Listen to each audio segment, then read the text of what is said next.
اگر آپ نے ابھی تک ہمارا چینل سبسکرائب نہیں کیا تو ابھی سبسکرائب کریں اور بیل آئیکن کو کلک کر کے ہماری نہ دن نہ یہ رات باقی رہے گی، بس اللہ کی ذات باقی رہے گی۔ ہمارے بیچ میں موجود ہیں جامعہ مدنیہ سبلپور پٹنہ کے ناظرین،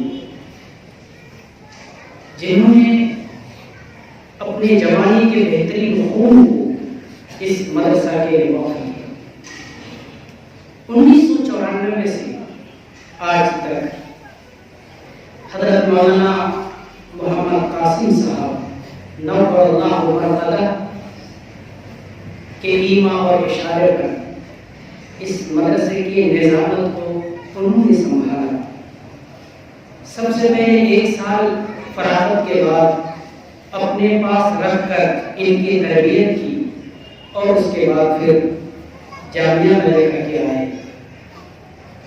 ہم بڑے ہی ادب و احترام سے آپ سے گزارش کرتے ہیں کہ آپ تشریف لائیں اور اپنے کلمات سے اور اسی کے ساتھ ساتھ جامعہ مدنیہ سبلپور پٹنہ کی اس ابتدائی مراحل کا بھی تذکرہ کریں۔ کس طرح حضرت مولانا محمد قاسم صاحب نے اس کو سینچا، پروان چڑھایا، اور ہمارے اسٹیج میں جو موجود ہیں جناب سمیع احمد صاحب، پرویز احمد صاحب، انہوں نے کس طرح سے ان کا تعاون کیا، ہمیں امید ہے کہ آپ ان چیزوں کا تعارف فرمائیں گے۔ حضرت مولانا محمد ناظم صاحب۔ بسم الله الرحمن الرحيم، الحمد لله وحده والصلاة والسلام على من لا نبي بعده، أما بعد، قال الله سبحانه وتعالى: إن الذين قالوا ربنا الله ثم استقاموا تتنزل عليهم الملائكة ألا تخافوا ولا تحزنوا وأبشروا بالجنة التي كنتم توعدون. وقال النبي صلى الله عليه وسلم عن ابن مسعود رضي الله تعالى عنه أن رسول الله صلى الله عليه وسلم قال: إن من ورائكم زمان صبر للمتمسك فيه أجر 50 شهيدا منكم، أو كما قال عليه الصلاة والسلام۔ صدر محترم، علماء کرام، حاضرین جلسہ، عزیز طلبہ اور دور دراز شہروں سے آئے ہوئے مہمان معظم، برادر محترم، حضرت مولانا محمد قاسم صاحب نور اللہ مرتضی کے بارے میں آپ حضرات نے بہت سارے لوگوں سے سنا۔ ہمیں بھی جو کہنا تھا ہم نے کہا ہے۔ جناب مفتی خالد صاحب نے دوبارہ ہمیں بلایا ہے۔ میں ایک آخری بات اس مجلس میں کہنا چاہوں گا۔ میں نے قرآن کریم کی ایک آیت پڑھی ہے جس میں پروردگار عالم نے کہا ہے: بے شک وہ لوگ جنہوں نے کہا میرا رب اللہ ہے، ثم استقاموا، اور وہ اخیر تک اس پر قائم رہے۔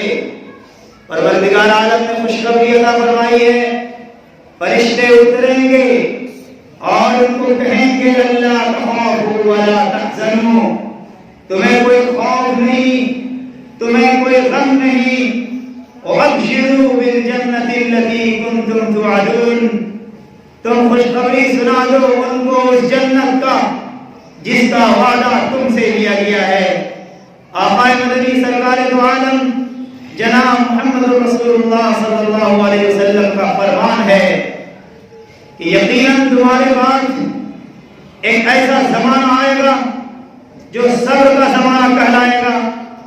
جو شخص اس زمانے میں آئے گا اور دین سے مضبوطی کے ساتھ قائم رہے گا، دین کے ساتھ مضبوطی سے چمٹ جائے گا، پروردگار عالم اس کو تم میں سے 50 شہیدوں کے برابر اجر عطا فرمائے گا۔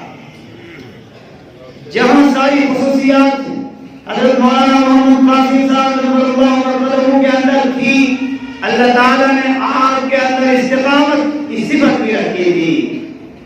جب کسی کام کا کرنے کا ارادہ کرتے آپ کے پائے استقامت میں تسلسل پیدا نہیں ہوتا۔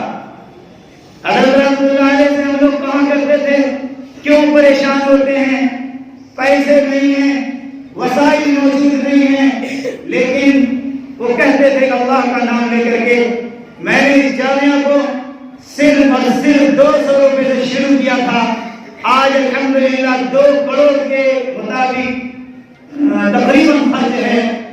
رزق دینے والی ذات اللہ ہے، وہ دیتا ہے، میں اللہ کے نام سے اس کام کو شروع کرتا ہوں اور وہ اس پر قائم رہے، دائم رہے اور اس طرح قائم رہے کہ دین کے ساتھ مضبوطی کے ساتھ چمٹتے ہوئے اپنے مالک حقیقی سے جا ملے۔ پروردگار عالم نے آپ کے اندر حوصلہ جذبہ عطا فرمایا تھا، اس حوصلے اور جذبے پر قائم بھی رہتے تھے۔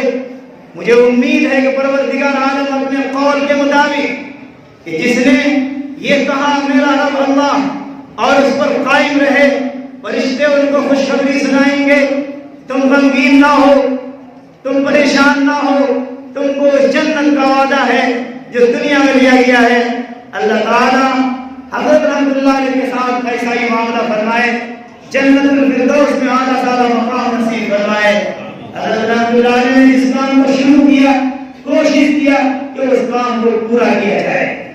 آپ کے سامنے تذکرہ آیا جب مدرسہ اسلامیہ شمس الہدیٰ تشریف لائے، ان کی خواہش شروع زمانے سے دارالعلوم دیوبند میں طالب علمی کے زمانے سے یہ خواب دیکھا کرتے تھے کہ بڑا ادارہ قائم کرو۔ جب مدرسہ اسلامیہ شمس الہدیٰ تشریف لائے، پورے پٹنہ کا انہوں نے کشت لگایا تھا، لیکن اللہ رب العزت کو جہاں منظور ہوتا ہے وہاں کام کرواتا ہے۔ نام لینے سے روکا تھا لیکن مجبور ہو۔ آج اسٹیج پہ تشریف فرما ہے الحاج جناب بلال الدین صاحب، ان کے صاحبزادے طارق بلال، شارق بلال، جو اس وقت غالباً چھوٹے تھے، لیکن ان کے والد محترم الحاج جناب بلال الدین صاحب آپ کے پڑوس میں رہنے والے، آپ سے فیض حاصل کرنے والے، جس وقت ان سے تعلق قائم ہوا، ان سے ربط ہوا، خواہش کا اظہار کیا کہ میں ایک ادارہ قائم کرنا چاہتا ہوں، مجھے زمین مل جائے۔ مجھے یاد ہے حضرت رحمۃ اللہ علیہ کا وہ جملہ کہ حاجی صاحب آج جو ہے تشریف فرما ہے، سائیکل سے، موٹر سائیکل سے اس علاقے کا بھی گشت کیا کرتے تھے۔ انہوں نے اپنی گاڑی پر بٹھا کر اس سرزمین پر لایا جس سرزمین پر آج مسجد بھی ہے، عمارت بھی ہے، مدرسے بھی ہیں، کچھ نہیں تھا، ویران جنگل تھا۔ سبلپور کی مسجد میں نماز جمعہ ادا کی گئی، مکھیا ضیاء الہدیٰ صاحب سے ملاقات ہوئی، انہوں نے کھانا کھلایا، گفتگو ہوئی، لوگوں نے پوچھا کتنے پیسے آپ کے پاس ہیں؟ فرمایا کچھ نہیں ہے۔ یہ زمین خالی پڑی تھی، لوگوں نے قبضہ بھی کیا، لیکن میں آپ کو بتاتا چلوں، بخاری شریف کی ایک روایت، انما الاعمال بالنیات، عمل کا دار و مدار نیت پر ہے۔ سامنے جو گڑھا نظر آ رہا ہے جناب سمیع احمد صاحب کے آباء و اجداد کی قبریں ہیں۔ انہوں نے 1903 میں اپنے اولاد کو وصیت لکھا تھا کہ اس سرزمین پر 3 کام ہونا چاہیے، 3 کام، مسجد ہو، مدرسہ ہو، سرائے خانہ ہو۔ اگر میری اولاد اس کام کو نہ کر سکے، میں شہر پٹنہ کے لوگوں کو اجازت دیتا ہوں تو زمین میری اولاد سے چھین کر یہ 3 کام کرے۔ ان کی نیت صحیح تھی، اللہ رب العزت نے اس زمین کی حفاظت فرمائی، ورنہ لوگ چاہتے اسے بیچ کر کھا لیتے۔ نہیں، ان حضرات کے دلوں پر ذرہ برابر شکوک و شبہات نظر نہیں آئے، انہوں نے زمین کی حفاظت کی۔ حضرت مولانا رحمت اللہ علیہ کو جب معلوم ہوا کہ ان کے وارثین موجود ہیں، پٹنہ سٹی ان کا مکان ہے، آج بھی ہمارے درمیان موجود جناب سمیع احمد صاحب ان کے پاس جانے والے، حضرت مولانا محمد قاسم صاحب، آپ کے دستے بازو جناب الحاج بلال الدین صاحب ان کے گھر جاتے ہیں، دودھ دو رہے ہوتے ہیں، ہاتھ میں بھوسا ہے، یہ بھی عاجزی انکساری کی دلیل ہے۔ اللہ نے زمین و جائیداد سے نوازا تھا، بڑا اونچا مقام دیا تھا، لیکن اللہ تعالیٰ نے، اللہ کے رسول نے کہا ہے من تواضع للہ رفعہ اللہ، اللہ تعالیٰ جس انسان کو بلند کرنا چاہتا ہے اسے تواضع انکساری عاجزی سے نوازتا ہے۔ اللہ تعالیٰ نے جناب سمیع احمد صاحب کو بھی عاجزی سے نوازا تھا۔ اتنی حیثیت کے مالک ہونے کے باوجود اپنے ہاتھ سے گائے دو رہے ہیں، ہاتھ میں بھوسا لگا ہوا ہے، حضرت سے کوئی تعجب نہیں، پوچھا سمیع احمد سے ملنا ہے، کہا آپ بیٹھیں، سمیع صاحب کو بلا لیتا ہوں۔ آپ اندر گئے، ہاتھ صاف کیا، لباس تبدیل کیا، آئے اور کہا میں ہی سمیع ہوں، بتائیں کیا بات ہے۔ حضرت رحمۃ اللہ علیہ نے برجستہ اپنی خواہش کا اظہار کیا کہ میں علماء دیوبند کے طرز کے مطابق ایک ادارہ قائم کرنا چاہتا ہوں۔ انہوں نے کہا مجھ سے کیا مطلب ہے؟ فرمایا مطلب ہے آپ کی ایک زمین ہے سبل میں، وہ مجھے دے دی جائے۔ ادارے کہا مولانا میں نے یہ زمین دے دی، اور یہ جملہ کہتے ہوئے کہا تھا مولانا میرا آپ پر کوئی احسان نہیں ہے، احسان آپ کا ہے کہ آپ نے ہماری لاج رکھی۔ ہمارے آباء و اجداد نے 1903 میں وصیت کیا تھا مدرسہ بنے، مسجد بنے، سرائے خانہ بنے، اللہ تعالیٰ نے آپ کے حق میں لکھا ہے۔ وہ اسی وقت آئے، جانوروں کو ہٹایا اور یہ کہا آج سے زمین کے مالک حضرت مولانا محمد قاسم صاحب۔ اللہ تعالیٰ نے آپ سے کام لینا تھا، آپ نے 2 منزلہ مسجد بھی بنوائی، اس سے پہلے چھوٹی سی مسجد تھی۔ حضرت مولانا کہا کرتے تھے وہ غلازتوں کا انبار، جانوروں کے غلازت سے وہ مسجد بھری ہوئی تھی۔ ایک روم بنا ہوا تھا جو آج بھی موجود ہے سرائے خانے کے نام سے۔ الحمدللہ 4 بچوں سے حضرت نے یہ ادارہ قائم کیا۔ حضرت مولانا سید ارشد مدنی صدر جمعیت علماء ہند، حضرت مولانا سید قاری عثمان صاحب صدر جمعیت علماء ہند، دونوں حضرات موجود ہیں۔ افتتاح کے وقت حضرت مولانا سید ارشد مدنی نے کچھ غور و فکر کیا، تھوڑی دیر کے بعد ہاتھ اٹھایا اور کہا دعا کرو۔ دعا کیا۔ آج ان حضرات کی برکت، حضرت مولانا محمد قاسم صاحب نور اللہ مرقدہ کی محنت، جدوجہد، کوشش، ان کے خاطر انہوں نے کھانے کو چھوڑا، ان کے خاطر انہوں نے گھر کو چھوڑا، ان کے خاطر انہوں نے بال بچوں کو چھوڑا، نہ ان کی پرواہ کی، اور ان کے لیے کوشش کرتے کرتے اپنے مالک حقیقی سے جاتے۔ ہم نے ایک مرتبہ ایک استاد سے کہا کبھی سکون سے سونے کی توفیق اسے نہ ہوئی، اور اسی دوڑ بھاگ میں اپنی زندگی گزار دی، اور اس مدرسے کے خاطر انہوں نے اپنی جان کو قربان کر دیا۔ پروردگار عالم نے نوازا، مسجد بھی بنی، ادارے بھی بنے، اور یہ 700 بچے، ان کی تعلیم کا نص، 45 اساتذہ ملازمین، اس کی تنخواہ کا نص، یہ عمارتیں۔ وہ کہا کرتے تھے ناظم تم لوگوں کی کوئی محنت عمارت میں نہیں ہے، میں تنہا تنہا کوشش کرتا ہوں تعمیر کے لیے، میں تنہا تنہا کوشش کرتا ہوں عمارت کے لیے۔ حضرت مولانا محمد غلام عثمانوی دامت برکاتہم نے کہا مسابقۃ القرآن کریم کا پروگرام کیا جائے۔ حضرت مولانا سید ارشد مدنی دامت برکاتہم سے مشورہ کیا، اور وقت طے ہوا، تاریخ طے ہوئی، بہار جھارکھنڈ ایک ساتھ 700 مدرسوں کے طلبہ کو بلایا، قرآن کریم کا کمپٹیشن کروایا۔ اسی موقع پر پچھم کی جانب ایک زمین 20 کٹھے کی اقبال صاحب نے اسکول کے ارادے سے خریدا تھا، اس پر عمارت بھی بنائی، لیکن ماحول سازگار نہ ہونے کی وجہ سے اس کو بیچنے کی کوشش کی۔ لوگوں نے اسے خرید کر سلیمہ حال بنانے کی پیشکش کی۔ 1995 میں 35 لاکھ روپے دینے کے لیے تیار، لیکن قربان جائیے محلے کے لوگوں پر۔ محلے کے لوگوں نے ہم سے کہا حضرت مولانا سے بات کی جائے اس زمین کو خریدنے کی، ابتدائی زمانہ مدرسے کا ہے۔ میں نے کہا اتنی رقم بیک وقت کہاں سے لائی جائے گی؟ انہوں نے اصرار کیا حضرت مولانا سے کہا جائے۔ بار بار اصرار کیا. میں نے ڈرتے ڈرتے حضرت مولانا کو فون کیا کہ ایسی باتیں ہیں. انہوں نے برجستہ یہ کہا کہاں سے اتنی رقم لائی جائے گی, کیا تم خواب دیکھ رہے ہو. میں نے پھر دوبارہ کہا, تیسری مرتبہ کہا. وہ اٹھے اور جناب سمیع احمد صاحب پاس گئے اور کہا ایسی بات ہے. انہوں نے حضرت کو دلاسا دیا کہ ملا جائے اقبال صاحب سے, کوشش کی جائے, جدوجہد کیا جائے, اپنی ذات کے لیے نہیں ادارے کے لیے گئے. جماعت سے تعلق رکھنے والے فرد ایک جملے میں انہوں نے کہا 36 کے بجائے 27 لاکھ میں زمین دینے کے لیے تیار, قربان چاہیے. اللہ خاتمہ بالخیر ان کا فرمائے.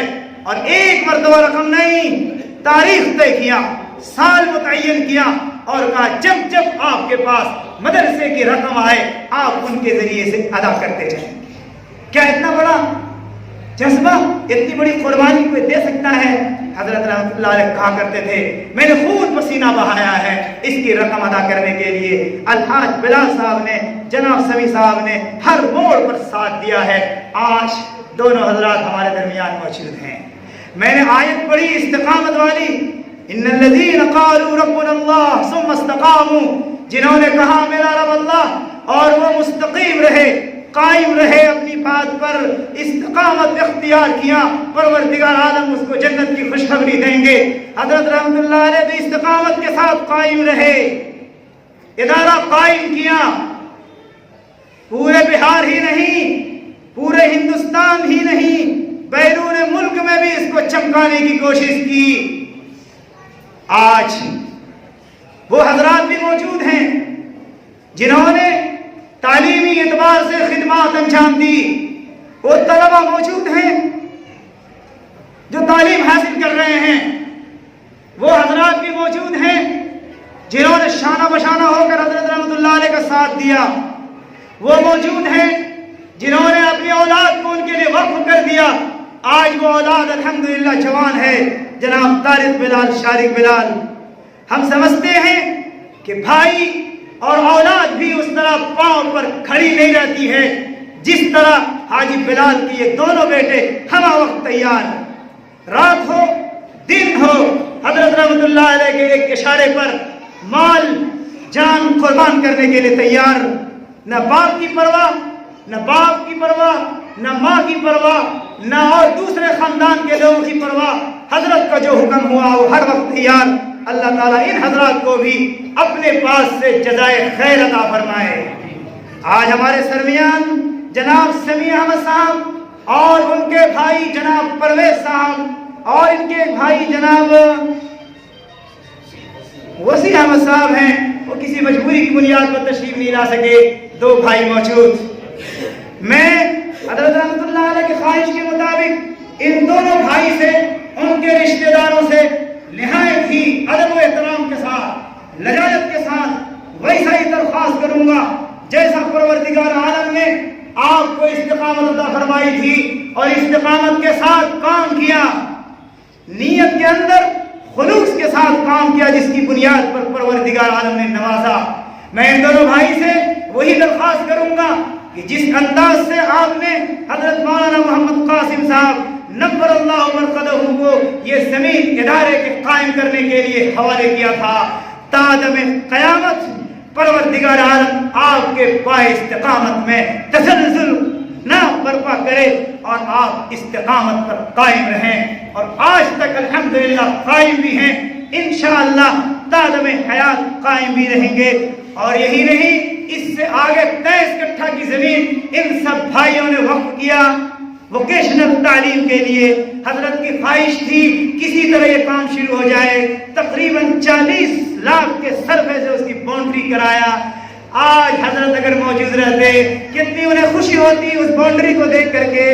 آخری دن 26 جنوری میں یہاں آئے, تقریر کی کہ تم لوگ آئین کی بات کرتے ہو, یہ آئین ایک امانت ہے اور اللہ کے رسول نے ارشاد فرمایا ہے لا ایمان لمن لا امانت لہ, کہ جس کے دل میں امانت کا خیال نہ ہو وہ اپنے ایمان پر کیسے قائم رہ سکتا ہے. ایک موقع پر غصہ ہوئے اور غصہ ہوتے ہوئے کہا تھا ناظم سنو یہ اللہ کی ایک امانت ہے ادارہ, جو انسان اس میں خرابی پیدا کرنے کی کوشش کرے گا میں طلبہ کے سامنے بھی، اساتذہ کے سامنے، علماء کے سامنے، زمین دینے والوں کے سامنے، محنت کرنے والوں کے سامنے، مالی تعاون کرنے والوں کے سامنے وہ جملہ دہرا دیتا ہوں۔ انہوں نے کہا تھا ناظم کوئی بھی کسی طرح کا کسی قسم کا خلل ڈالنے کی کوشش کرے گا اور اس ادارے کو نقصان پہنچائے گا، یاد رکھو کل قیامت میں تمہارا دامن پکڑنے کی کوشش کرے گا۔ اللہ اس امانت کی حفاظت کرو، حاسدوں کے شر سے بچائے، مفسدین کی شر سے بچائے۔ لوگوں میں ایک شور تھا، میں نے 25 سالہ تقریب میں بھی کہا تھا، ارے حضرت مولانا کو کس چیز کی کمی ہے، بورے میں پیسہ بھر کر کے لاتے ہیں۔ جس طرح حضرت نے بے سر و سامانی کے عالم میں ادارہ قائم کیا تھا اور جب اس دنیا سے گئے بے سر و سامانی کے عالم میں گئے، اللہ اس کا محافظ ہے، چلانے والی ذات اللہ ہے۔ اللہ تعالیٰ نے کہا ہے وَمَا مِن دَابَّةٍ فِي الْأَرْضِ إِلَّا عَلَى اللَّهِ رِزْقُهَا۔ اس روئے زمین پر جتنے انسان بستے ہیں، چوپائے بستے ہیں، اس کے رزق کا مالک رب ذوالجلال ہے۔ مجھے اللہ کی ذات سے امید ہے، وہ جملہ یاد آتا ہے، اللہ تعالیٰ نے قرآن میں کہا ہے وَمَا مُحَمَّدٌ إِلَّا رَسُولٌ قَدْ خَلَتْ مِن قَبْلِهِ الرُّسُلُ أَفَإِن مَاتَ أَوْ قُتِلَ انقلبتم عَلَىٰ أَعْقَابِكُمْ۔ اے لوگو، محمد تو ایک اللہ کے رسول، اس سے پہلے بہت سارے رسول گزر چکے، کیا محمد اس دنیا سے چلے جائیں تم اپنے ایڑی کے بل لوٹ جاؤ گے؟ یہ غزوہ احد کے موقع پر جب آپ کو شدید تکلیف پہنچی تھی، لوگوں نے شور اڑا دیا تھا، شیطان نے، دشمنوں نے کہ محمد وفات پا چکے، صحابہ کے پاؤں اکھڑ گئے تھے۔ لیکن کسی صحابہ کی نظر پڑی، انہیں جمع کیا کہ اللہ کے رسول موجود۔ اللہ نے قرآن کی آیت اتاری، کیا محمد کے چلے جانے کے بعد، قتل کیے جانے کے بعد، شہید ہو جانے کے بعد تم ایڑی کے بل لوٹ جاؤ گے؟ یاد رکھو اگر ایڑی کے بل لوٹو گے تو نقصان تمہارا ہوگا، میرا نہیں۔ جب آپ اس دنیا سے پردہ فرما گئے، حضرت عمر رضی اللہ تعالیٰ عنہ نے تلوار لی، مسجد نبوی میں اعلان کیا اگر کوئی ماں کا لال یہ کہہ دے کہ محمد اس دنیا سے وفات پا چکے ہیں، میری تلوار تمہاری گردن ہوگی۔ حضرت عمر کا جملہ سن کر سارے صحابہ سہم گئے تھے۔ سیدنا صدیق اکبر رضی اللہ تعالی عنہ، جس کے بارے میں اللہ کے رسول کہا کرتے تھے میں نے سب کا حق ادا کر دیا ہے سوائے سیدنا ابوبکر صدیق کا، اللہ رب العزت میری جانب سے ان کا حق ادا فرمائیں گے۔ وہ آئے، چہرہ سے کپڑے کو اٹھایا، بوسہ دیا، فرمایا سنو سنو، جو محمد کو معبود مانتا تھا اس کا معبود اس دنیا سے جا چکا، اب وہ لوٹنے والا نہیں ہے۔ جو اللہ کو معبود مانتا تھا آج بھی وہ معبود موجود ہے، کل بھی موجود رہے گا، قیامت تک موجود رہے گا۔ اور قرآن کریم کی آیت منبر نبوی پر بیٹھ کر کے پڑھا تھا وَمَا مُحَمَّدٌ إِلَّا رَسُولٌ قَدْ خَلَتْ مِن قَبْلِهِ الرُّسُلُ أَفَإِن مَاتَ أَوْ قُتِلَ انقلبتم عَلَىٰ أَعْقَابِكُمْ۔ حضرت عمر نے کہا مجھے محسوس ہو رہا تھا کہ آج ہی یہ آیت اتری ہے۔ میں آپ تمام سامعین سے یہ کہوں گا، پروردگار عالم نے آپ کو منتخب کیا تھا، یقیناً وہ صفات کے حامل ہم میں ابھی ظاہری طور پر کوئی نظر نہیں آ رہا ہے۔ اللہ رب العزت نے یہ ادارہ قائم کروایا، ان سے کام لیا، اور جب اس دنیا سے جانے لگے تو ہم سب کے پاس بطور امانت چھوڑ کر کے اس دنیا سے گئے ہیں۔ ہماری، آپ کی، صاحب زمین کی، صاحب استطاعت رکھنے والوں کی، معاونت کرنے والوں کی ذمہ داری ہے۔ جس طرح حضرت رحمت اللہ علیہ کا حضرات نے ساتھ دیا، ان کی معاونت کی، ان کے کہنے پر لبیک کہا، مجھے امید ہے جب تک یہ ادارہ قائم رہے گا اللہ تعالیٰ انہیں تا دم حیات ہی نہیں تا قیامت قائم رکھے۔ حضرت مولانا سید ارشد مدنی دامت برکاتہم کے شاگرد تھے، وہ کہا کرتے تھے 40 سال مجرمانہ غلام کی طرح، میں اپنا جملہ نہیں کہہ رہا ہوں، یہ انہی کا جملہ ہے، 40 سال مجرمانہ غلام کی طرح ان کے پاس کھڑے رہ کر کے میں نے کام کیا ہے۔ میں نے دیکھا بچپن سے لے کر کے طالب علمی کے زمانے تک، طالب علمی کے زمانے سے لے کر آج تک 25 سال اور اس سے پہلے بچپن کی زندگی ان کے ساتھ گزارا، کوئی کام حضرت مولانا سید ارشد مدنی، حضرت مولانا سید قاری محمد عثمان صاحب منصور پوری کے مشورے کے بغیر نہیں کیا کرتے تھے۔ ادارہ قائم کیا ان حضرات کے مشورے سے، کوئی بھی کام کیا ان حضرات کے مشورے سے۔ بار بار ابھی چند دن پہلے وفات سے یہ کہہ رہے تھے حضرت قاری صاحب بھاگلپور آ رہے ہیں، مدرسے میں آئیں گے، پروگرام طے کرو۔ لیکن پروگرام طے کرتے کرتے کاندھے پر بہت چھوڑ کرنے چلے گئے۔ اللہ ان کی مغفرت فرمائے۔ میں آپ حضرات کے سامنے بہت سارے معزز حضرات موجود ہیں، بہت سارے حضرات کی خواہش ہوئی، اولاد کی بھی خواہش ہوئی، ہم سب کی خواہش ہوئی، پٹنے کے لوگوں کی خواہش ہوئی کہ حضرت رحمت اللہ علیہ کا مزار مدرسے میں بنے۔ میں نے جس طرح وہ اپنی زندگی میں ان حضرات سے مشورہ کیا کرتے تھے، میں نے ان حضرات کو ٹیلی فون کیا، دونوں حضرات نے برجستہ یہ کہا نہیں، مدرسے میں مزار بنانا، دفن کرنا میری رائے یہ ہے اچھا نہیں ہے، اکابر کا یہ طرز نہیں، مفتیان کرام کے فتویٰ کا جواز کا فتویٰ نہیں، میری رائے یہ ہے جھگڑا کرنے کی کوشش نہیں، لیکن عام قبرستان میں اسے دفن کیا جائے۔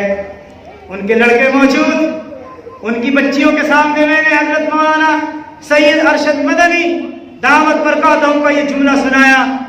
برجستہ بھابھی محترمہ حارث کی والدہ نے کہا یقیناً میری رائے تھی، جناب سمیع احمد صاحب کی بھی رائے یہی تھی، لیکن حضرت دامت برکاتہم کے رائے کے سامنے سب نے اپنے سر کو جھکایا اور یہ عزم کیا آبائی قبرستان میں سے دفن کیے جائے۔ رات ابھی جو دارالعلوم دیوبند کے شیخ الحدیث حضرت مولانا مفتی سعید احمد پالنپوری دامت برکاتہم ہیں، ان کا ایک ویڈیو میرے واٹس ایپ پر آیا، وہ تقریر کر رہے تھے، نہ جانے امت کو کیا ہو گیا ہے، نہ جانے عوام کو کیا ہو گیا ہے، نہ جانے اس علماء کو کیا ہو گیا ہے کہ بس وہ مرتے ہیں اور کہتے ہیں میری قبر مسجد میں ہو۔ انہوں نے چند مثالیں دی، کلکتہ میں فلاں مسجد میں قبر فلاں کی۔ یاد رکھو ہمارے اکابر کے پاس اللہ تعالیٰ نے 700 سال تک علوم نبوت کو بغداد میں رکھا، اس کے بعد منتقل کیا 500 برس مصر میں، اور مصر کے بعد جو علوم نبوت منتقل ہوا وہ ہندوستان میں منتقل ہوا ہے، اور تقریباً 500 سال کا عرصہ گزر رہا ہے۔ اور انہوں نے کہا علماء دیوبند کے حق میں اللہ تعالیٰ نے اشاعت علوم کو رکھا تھا، جو عالم تھے وہ گزرتے چلے گئے، اب وہ عالم نہیں رہا، وہ علم نہیں رہا، جس کی بنیاد پر آج لوگ کہہ رہے ہیں ہماری قبر مسجد میں ہو، ہماری قبر مدرسے میں ہو۔ انہوں نے کہا یاد رکھو آج تو تھوڑا سا علم باقی ہے، کل ایسی نسل آنے والی ہے جو علم سے بے بہرا ہوگی اور اپنے اکابر کے قبروں کو چومنے، اس کو سجدہ گاہ بنانے کی کوشش کرے گی۔ اور اللہ کے رسول نے آخری وقت میں دعا فرمائی تھی اللہم لا تجعل قبری وثنا، اے رب ذوالجلال میری قبر کو سجدہ گاہ نہ بنانا، اے رب ذوالجلال میری قبر کو سجدہ گاہ نہ بنانا، اے رب ذوالجلال میری قبر کو سجدہ گاہ نہ بنانا۔ اور آقا نے فرمایا تھا بنی اسرائیل کی امت اسی لیے تباہ کی گئی کہ انہوں نے اپنے انبیاء کے قبروں کو سجدہ گاہ بنا دیا تھا۔ حضرت مفتی سعید صاحب دامت برکاتہم کہنا ہے آج تھوڑا سا علم باقی ہے، کل جب ایسی نسل آئے گی جس کو علم سے کوئی وابستہ نہیں ہوگا، اکابر اور بزرگوں کے قبروں سے عقیدہ رکھتے ہوئے وہ ان کو سجدہ کرے گی، یہ قوم تباہ ہوگی۔ میں اللہ کا شکر ادا کرتا ہوں کہ برادر محترم کی قبر یہاں نہ بن سکی۔ کل مجھے معلوم ہوا کوئی یہ بات کہہ رہے ہیں کہ ناظم و سالم نے زبردستی ان کے قبر کو اپنے آبائی وطن میں لے جا کر کے رکھا ہے۔ زبردستی نہیں، صاحب خانہ سے مشورہ کیا، ان سے مشورہ کیا جنہوں نے پوری زندگی اپنا مشورہ لیا تھا، انہوں نے اجازت نہیں دی۔ مفتی عبدالحق موجود ہیں، مولانا مرغوب موجود ہیں، مسائل کی کتاب کو ہاسپٹل میں اٹھا کر کے دیکھا، مفتیان کرام نے عدم جواز کا فتویٰ دیا۔ جائز نہیں ہے کہ مسجد میں یا مدرسے میں کسی کی قبر بنائی جائے. میں نے اپنی طبیعت سے نہیں کیا تھا, اللہ معاف فرمائے, جو لوگوں کے ذہنوں کو خراب کر رہے ہیں. ہوں گے ایسے لوگ ابھی پیدا, لوگوں کی نظریں ہیں اس جامعہ کے اوپر. انشاءاللہ تادم حیات کوشش کی جائے گی, اللہ سے دعا کی جائے گی, جو باغ حضرت رحمت اللہ علیہ لگایا ہے اس پر آنچ نہ آنے دیا جائے. اللہ کے رسول صلی اللہ علیہ وسلم نے کہا لا ایمان لمن لا امانۃ لہ, اور اللہ جانے ایسا جملہ 26 جنوری کو بھی حضرت رحمت اللہ علیہ کہہ کر کے گئے ہیں. یہ امانت ہے, امانت, اس کی حفاظت پوری قوم کی ذمہ داری. اور میں یہ کہوں گا یہ ادارہ قوم کی ایک امانت ہے, قوم کی ایک امانت ہے, قوم کی ایک امانت ہے. ہم سب کی ذمہ داری ہے اس کی حفاظت کی جائے, اس کو سینچا جائے. بس حضرت مولانا سید ارشد مدنی دامت برکاتہم سے جس وقت ہم نے کہا کون ہو, خدا ناظم, کون ناظم, مولانا کا نام لیا, اس کا بھائی, کیا بات ہے, ایسی سی بات ہے. انہوں نے زوردار الفاظ میں کہا اللہ اکبر. ان حضرات کے دلوں میں بھی ان کی عظمت تھی. اللہ اکبر. ہم سب دعا کرتے ہیں کہ رب ذوالجلال ان کی حفاظت فرمائے. اور جس کو وفات کی اطلاع ہم نے دی اور ہم نے یہ کہا لوگوں کی خواہش یہی ہے کہ یہاں دفن کیا جائے, فرمایا ہرگز نہیں. ان کی روح مدرسے میں دفن کرنے کی بنیاد پر خوش نہیں ہوگی. جو باغ انہوں نے لگایا ہے, جو درخت انہوں نے لگایا ہے, تم سب مل کر کے اس کو بہترین انداز میں سینچ دو. اسی سینچنے کی بنیاد پر اس کی روح خوش ہو جائے گی. اللہ تعالی حضرت کی بات میں دم طاقت عطا فرمائے اور ہم سب کو توفیق عطا فرمائے اسی انداز سے سینچنے کی, اسی انداز سے فکر کرنے کی جس انداز سے حضرت رحمت اللہ علیہ نے سینچنے کی کوشش کی تھی. رات بات ہوئی تھی کہ دارالحدیث بن رہا ہے, ایک فکر تھی دارالحدیث تیار ہو جائے, بخاری شریف کا درس ہونے لگے, اللہ کرے ان کی خواب پوری ہو جائے. فرمایا کہ ذرا دیکھو بالو کتنا لگے گا. اللہ نے وہ موقع نہیں دیا کہ ہم ان کو دیکھ کر کے بتلا سکیں کتنا بالو لگے گا. یقیناً ایک بڑھن, ایک جذبہ تھا ان کے دل میں, یہ ادارہ پھلتا رہے, پھولتا رہے. اور جناب سمیع احمد صاحب نے ادارے کو زمین دیا, کوشش کر کے انہوں نے 20 کٹھا زمین خریدا. اللہ تعالیٰ ان کو تا قیامت قائم رکھے, پھلتا پھولتا ہم سب اس کو دیکھتے رہیں. ہمارے درمیان جناب سمیع احمد صاحب, ان کے بھائی جناب پرویز صاحب موجود ہیں. برابر کہتے تھے, ہم جب پوچھتے کہ اتنا بڑا باؤنڈری کروا رہے ہیں, اس میں تو لاکھوں لاکھ بھرنے میں خرچ ہوگا, گھبراؤ نہیں. جناب پرویز صاحب نے کہا میں بھروا دوں. کیا اعتماد تھا, جو کچھ کہہ دیتے تھے ان پر یقین کرتے تھے. ایک چھوٹا بچہ بھی کچھ کہہ دیتا یقین کرتے تھے. اور پروردگار عالم نے آپ کے چہرے میں وہ خصوصیت رکھی تھی, لوگ دیکھتے ہی ان کے پاس آتے تھے. میں ضرور ان دونوں حضرات سے آپ کے سامنے خطاب کرواؤں گا, لیکن بڑی ناسپاسی ہوگی کہ جناب الحاج بلال الدین صاحب کا نام نہ لیا جائے. انہوں نے منع کیا تھا ہم سے, میرا نام نہیں لوگے, مجھے نہیں بولا, لیکن اللہ تو دیکھتا ہے. میں گزارش کروں گا ادب و احترام کے ساتھ, وقت تو نہیں ہے ان کے دونوں لڑکے کو بلاتا, لیکن جناب حاجی صاحب سے کہوں گا کہ چند کلمات آپ کہہ دیں.